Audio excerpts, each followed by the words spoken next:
Hey, Big Sugar fans. It's Dwayne from Big Sugar Honey Company and BigSugarFarm.com.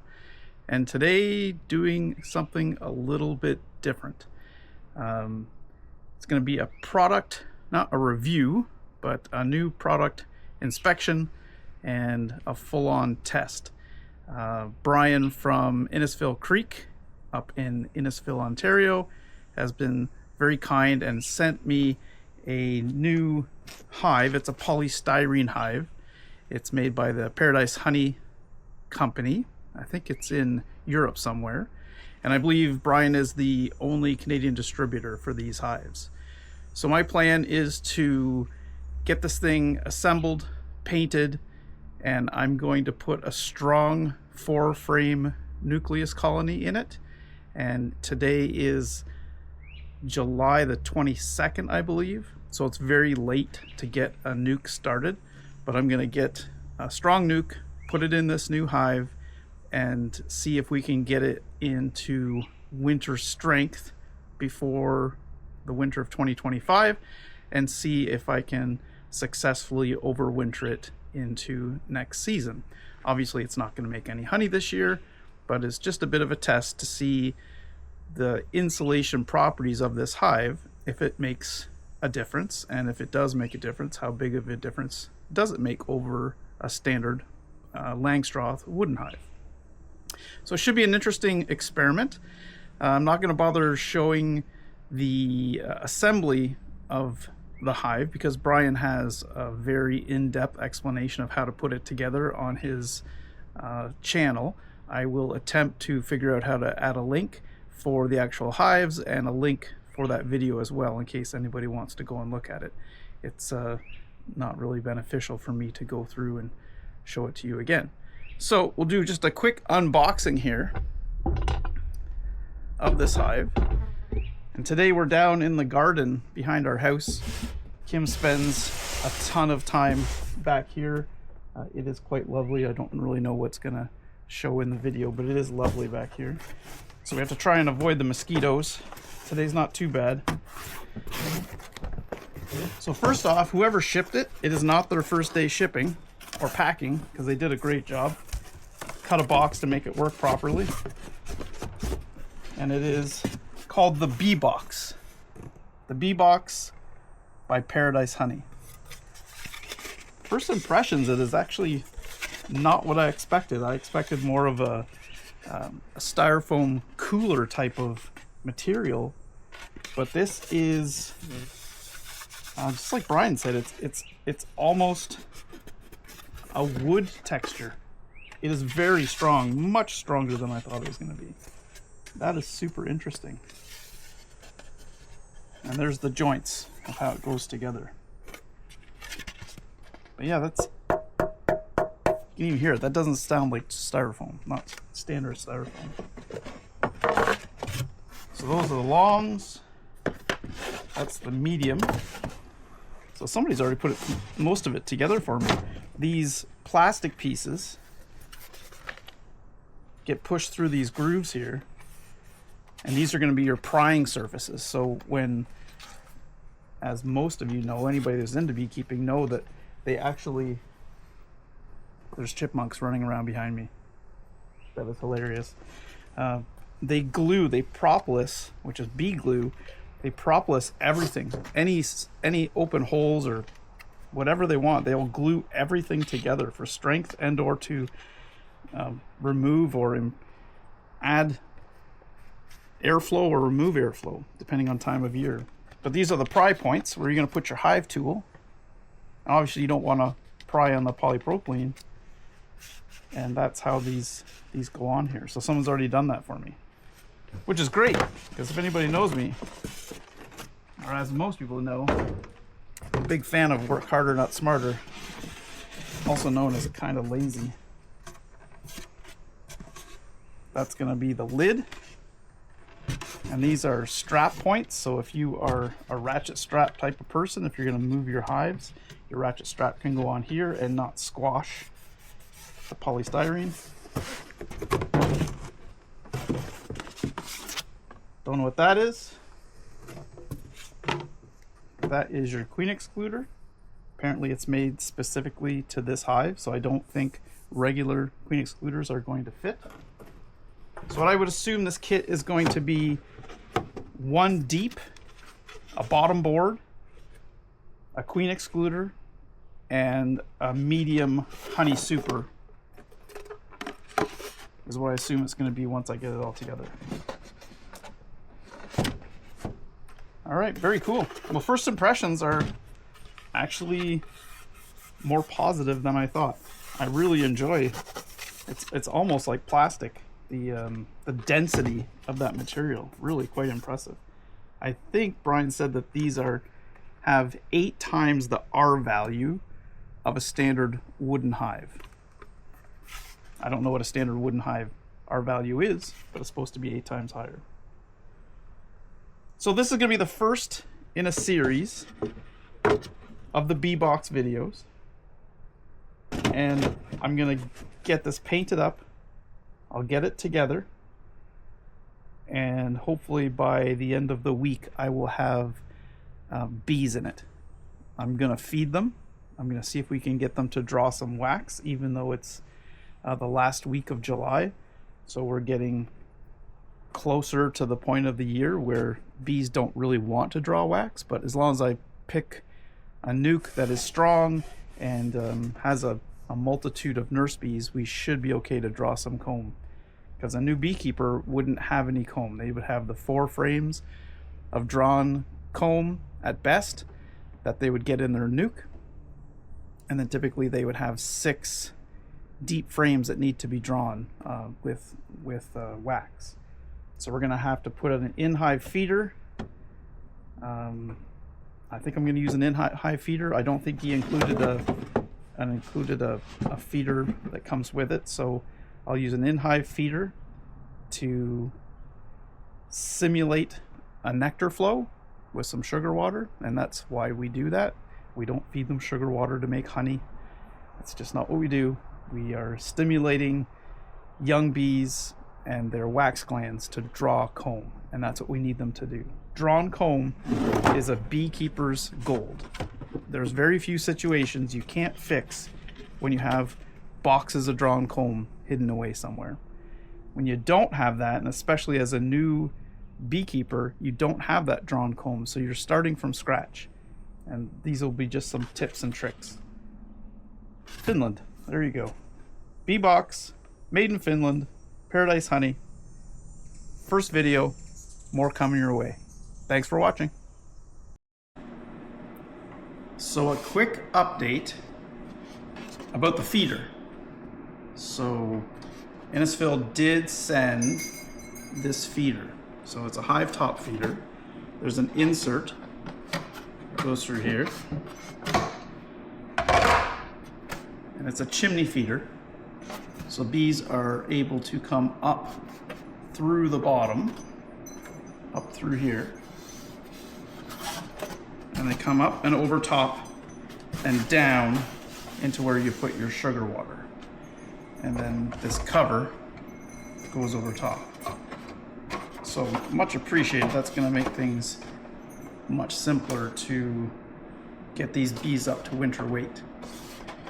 And the second update is trying to decide if you should paint these, right? You're going to get longer life, better UV protection if we paint them. So I am going to paint them, but then I'm trying to decide, do you paint them flat, like flat pack, or should you put them together? So I've landed on putting them together. And again, I'm not going to do a whole video on how to put them together. They're very intuitive. It's not impossible to screw up, but difficult if you just take your time. But just a quick note that you got to make sure that the printing, hive box printing, is all in the same orientation, which is up, obviously. That's the first thing you got to remember. The second thing you have to remember is to use a mallet, not a hammer, a nice mallet to distribute the weight of the blow when you put these things together. Block of wood, to distribute the weight even further. And then you need some really, really good wood glue. I use Type-On 3 for everything that goes outside. And even when I made little 2-frame nukes, actually thinned it a bit and actually painted all the nukes because they're built with pressboard. And that was 8 years ago, and they still look as good as they did when I made them myself years and years and years ago. Literally painted the inside and outside with Gold Bond, or not Gold Bond, Type-Bond. So, not a product placement ad. I don't get any money, but it is the best stuff I've ever used. So, what Brian says on his videos is you take your glue and you put it on the outside of these joints, specifically these ridges on the back here.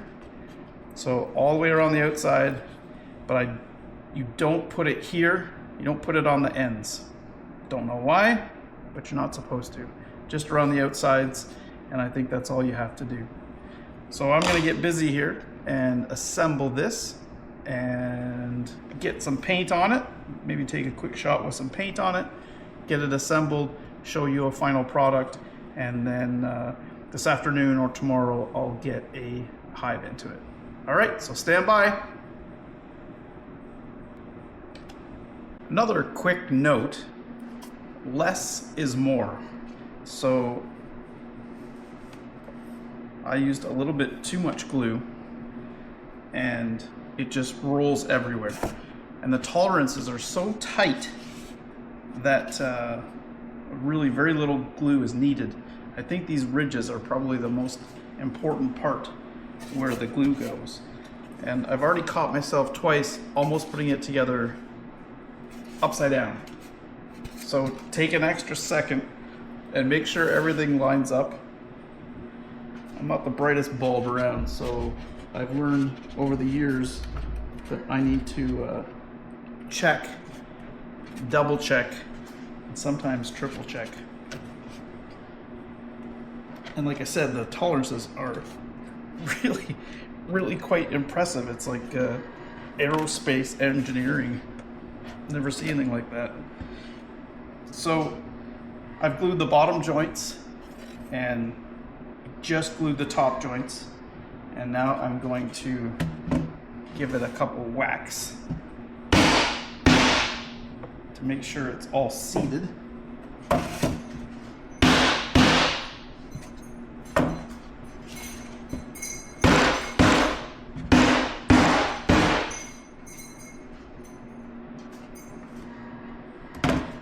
I'm doing it on a plastic cart here, which has got a little bit of spring to it, and it's not seating as nicely as it would if I did it on the concrete. I also don't want to break it, so I'm going 50%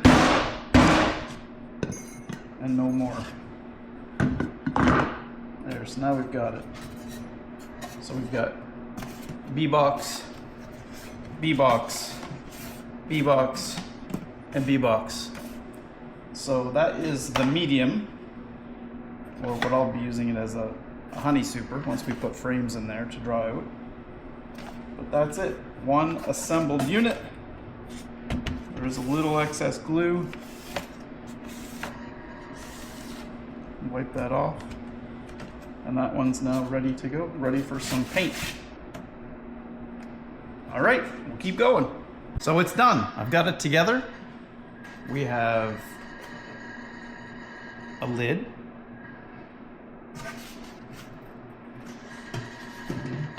we have the feeder. I would say that's probably a 2-gallon feeder. Pretty close. Just notice too that it's actually sloped. The front here is sloped to bring all your feed to the back so the bees can get every drop. That's an interesting detail. Then your honey super, if you choose to use it that way.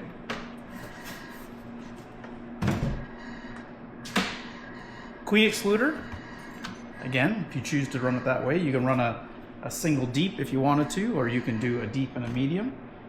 We are pretty much all single deep colonies here, with of course the exception here and there, but pretty much all single deeps. There's the bottom box, your brood box. And this is the bottom board. So the bottom board is screened. I don't run screen bottom boards, but I don't have anything against them. Just think it's a little easier with standard boards.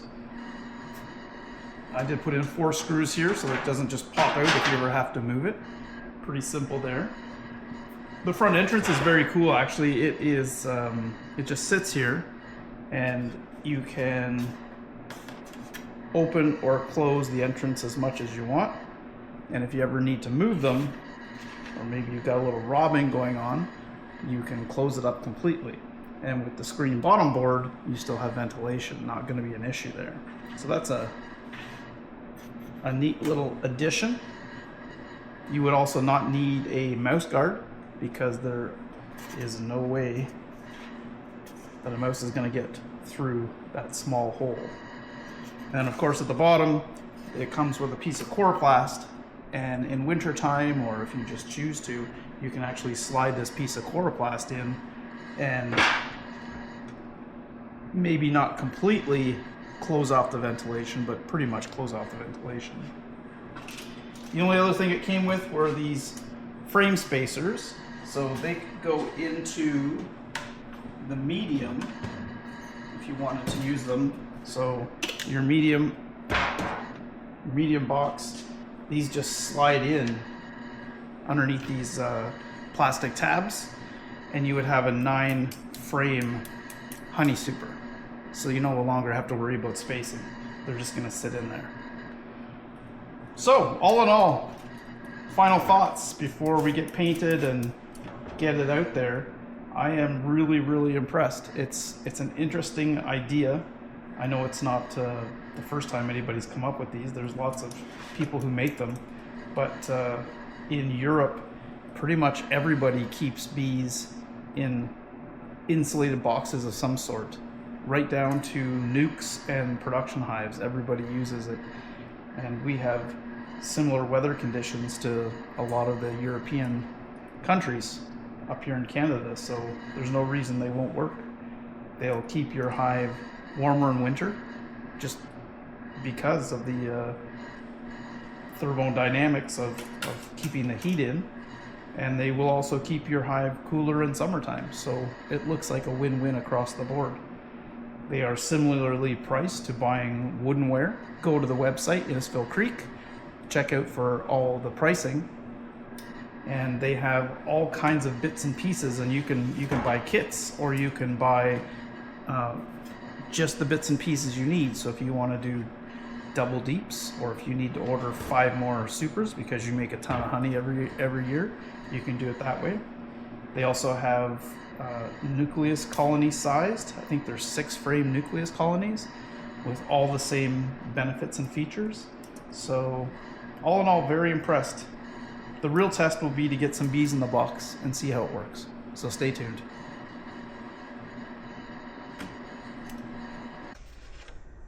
And this is the finished product. Kind of hard to see the name there. Bee box. Paradise Honey. Yes, I painted it Ronald McDonald colors.